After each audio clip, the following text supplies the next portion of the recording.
Okay, so we're in American History, a visual encyclopedia, pages 96 to 99.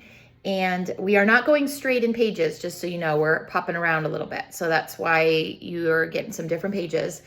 But we have left the Civil War behind. So that's, we're now in 1869 to 1900, and the Civil War is over. So now we've got Wild West, and we have fact versus legend. Okay, so a fact is something that is true, and a legend is a story that you don't necessarily know if it's true. It probably has a basis of truth, but isn't completely true. So for those who were born after the frontiers of the United States had been explored and settled, or never went west of the Mississippi River, the American West was a wild, untamed, and sometimes dangerous place where people lived according to their own rules in a true pioneer spirit.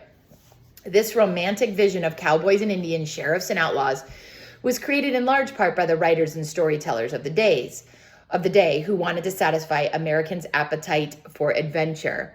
And we've got a picture there of Deadwood Dick, who was a former slave from Tennessee who became a rodeo star. Black cowboys were common in the Old West. In fact, 1 in 7 cowboys was an African American, and many of them were former slaves. That's something interesting. I did not know that. Before the railroads, there was no profitable way to get several million longhorn steers from the grasslands of Texas and northern Mexico to large northeastern cities. So we've got all this meat over here, but how do you get them all the way into the Northeast, which is where most of the country is right now? Once the system of railroads was established, the cattle drives followed trails north from Texas to railroad towns such as Abilene, Dodge City, and Cheyenne. Cattle were then shipped by train in stock cars to the Chicago stockyards, where a steer bought in Texas for $3 sold for $40. 10 million steers were moved on overland trails in the 20 years of the great cattle drives. The streets of cattle towns were lined with saloons, hotels, and dance halls, eager to help cowboys spend their pay. After 2 months of battling stampedes, storms, and bands of Indians, cowboys usually needed to blow off some steam. Their rowdiness was spun by writers into exciting stories about the Wild West. Newspapers, magazine, dime novels, which is books that sold for a dime, and theatrical productions created a West that was more fiction than fact. So a lot of it wasn't true. It was a lot of stories. So here's some cowboy gear that you've got here. The bandana, the broad-rimmed hat, chaps, which are the protect the legs from cactus and sagebrush. So they've got like extra protection on them. High-heeled boots, hold the feet firmly in the stirrups, a lasso or a lariat, and a pommel on a saddle, which was a knob that the lariat, which was the rope, could be wrapped around while they were riding. So that's page 96. And then page 97, we've got Wild West celebrities. And so we've got the stars of the Wild West, and you got a picture there of Wild Bill Hickok. The stars of the Wild West legend were the lawmen and outlaws whose exploits, real and imagined, thrilled and enthralled. Wild Bill Hickok was one of the few lawmen who was a great shot. It was said he rarely had to draw his gun because of his reputation. He was just that good at shooting. It was said he was killed in Deadwood, Dakota Territory, shot in the back while playing poker. Calamity Jane was buried next to him years later. A crack shot herself, good shot herself, she encouraged the myth that she and Hickok were secretly married. Annie Oakley was another famous sharpshooter. Before she was 15 years old, she paid off the mortgage on her mother's farm with the money she made hunting and selling game. She later performed in Buffalo Bill Cody's Wild West show. Wyatt Earp was the most famous lawman of the Old West. His reputation made by popular fiction and later by television, but the only gunfight he was ever involved in was the notorious gunfight at the OK Corral in Arizona. So in saloons, you got a picture over there. Settlers, cowboys, and miners met to drink, play card games, and forget the hardships of frontier life. And then there's some pictures of some of these guys here on the bottom that you can look at. They did train and bank robberies. Outlaws were not the romantic heroes portrayed in the books, in the dime novels, and later in movies and TV. Most were mean-spirited thugs who often shot their foes in the back or when they were unarmed.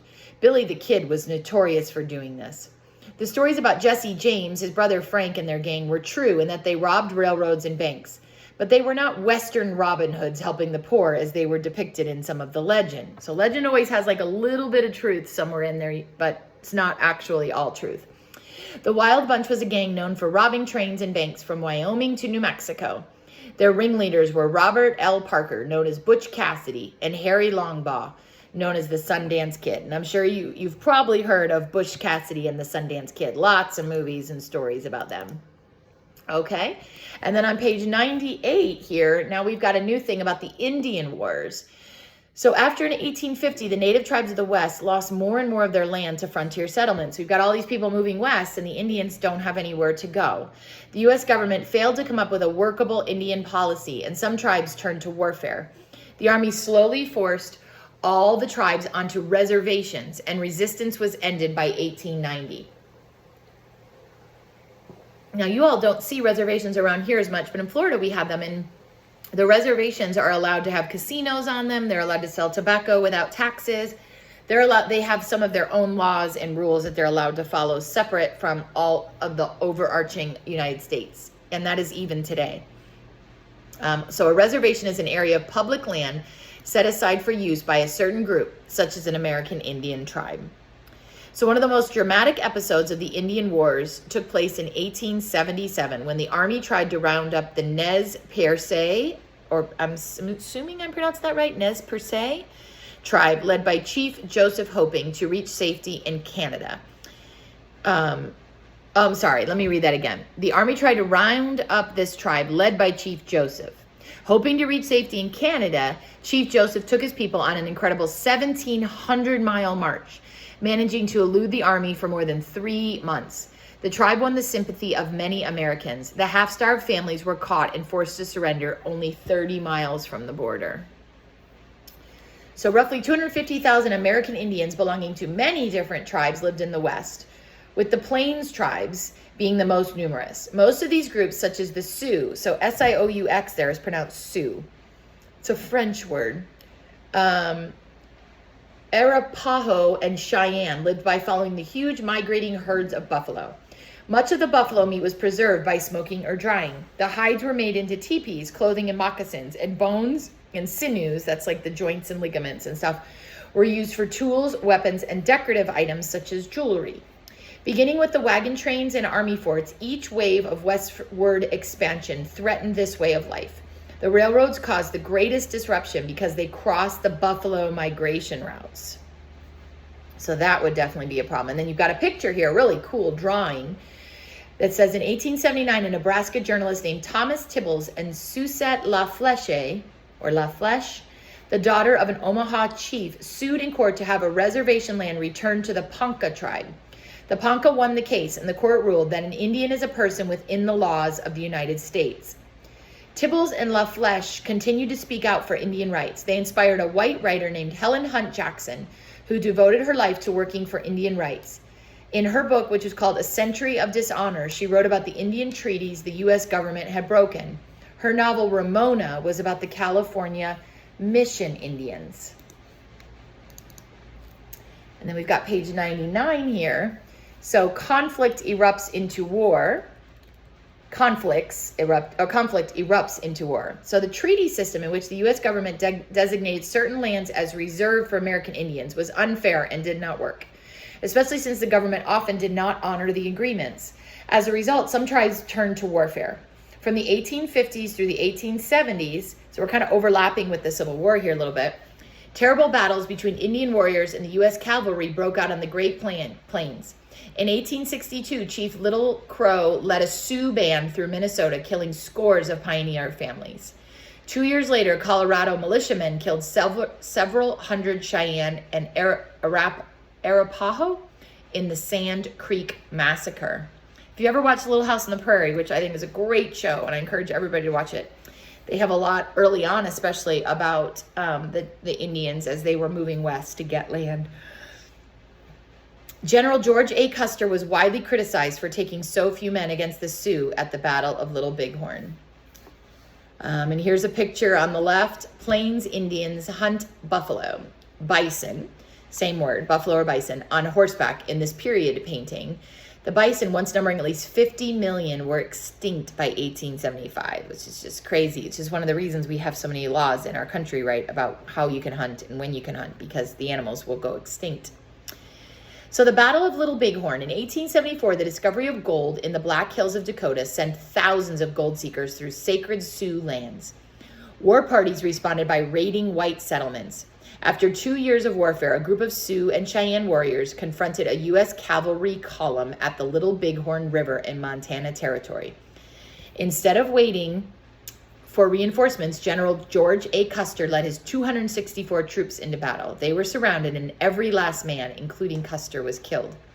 The Battle of the Little Bighorn was the Indians' greatest victory, but it was also their last. By 1881, all the Plains tribes had been forced to move to reservations. In 1889, some Plains Indians turned to a prophetic religious movement based on the ghost dance, which was a group ritual that was supposed to give followers a vision of the world in 1891, when the whites would disappear and buffalo herds would return. The movement spread, and army officials feared a Sioux uprising, so they rounded up suspected leaders.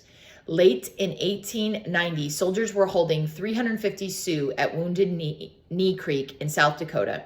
Gunfire was heard, and the soldiers opened fire on the Sioux. Nearly 200 men, women, and children were killed or wounded. Organized Indian resistance was at an end. So I may have a few other videos up. I'll let you know in the notes. There's a couple of things I may follow up with you on from this chapter.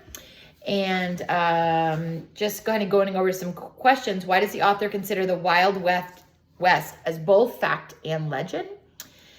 Well, and that was because the authors romanticized, made them the stories of cowboys, Indians, outlaws, and lawmen. Life in the West was not as exciting as authors made it out to be. The railroads disrupted the lives of Indians by, they crossed buffalo migration routes that many Indians relied on for survival. And why did the Indians go to war? They lost their land to settlers, and the government failed to come up with a workable policy. Tribes felt they needed to fight.